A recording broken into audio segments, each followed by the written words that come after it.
Iran's military buildup is again drawing global attention after lawmakers in Tehran revealed that Russian fighter jets and new defense systems are being transferred to the country.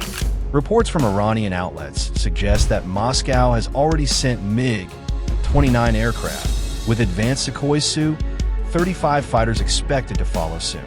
Security experts told Reuters that if these deliveries are confirmed, it would mark the largest modernization of Iran's air force in more than 3 decades.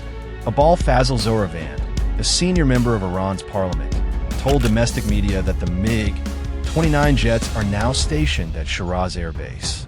He described them as a temporary measure while Iran waits for the Su-35s, which he called the long-term solution to Tehran's outdated fleet.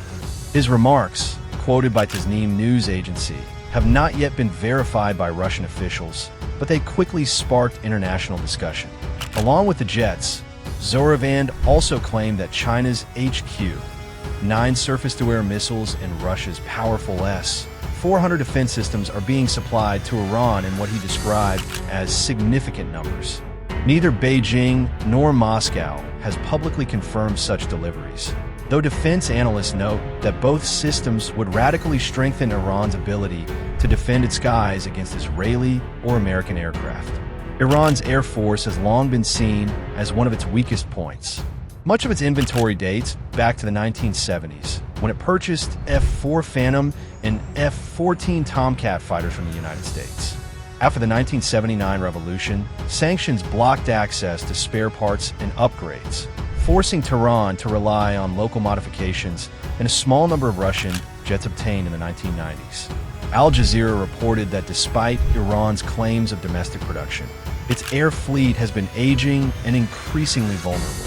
The Sukhoi Su-35 is regarded by many experts as a Generation 4++ aircraft, rivaling advanced Western jets like the American F-15EX. According to Jane's Defense Weekly, the Su-35 can carry long-range air-to-air missiles, advanced electronic warfare pods, and precision-guided bombs.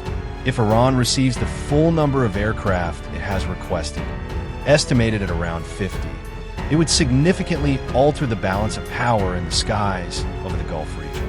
Reports in Iranian state media earlier this year suggested that the first Su-35s had already been formally handed over, but the government has not disclosed how many are operational.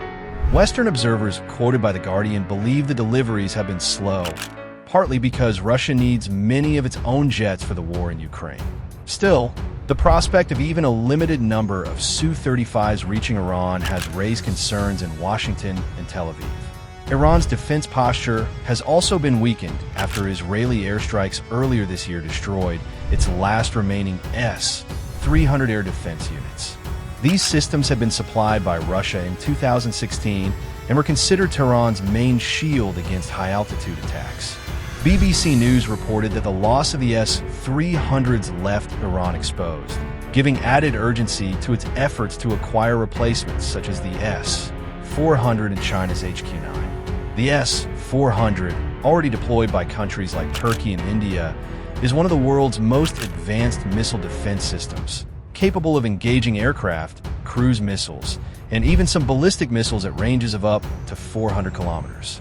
Analysts told CNN that its possible deployment in Iran would complicate any Israeli or U.S. plans for airstrikes, raising the cost of military action against Tehran. For Russia, the arms transfers are part of a growing strategic partnership. Iran has already supplied Moscow with drones and other equipment for its campaign in Ukraine. In return, Iran appears to be securing access to advanced Russian hardware that it has sought for years. The Wall Street Journal noted that this deepening military trade highlights how both countries, isolated by Western sanctions, are relying on each other to strengthen their positions.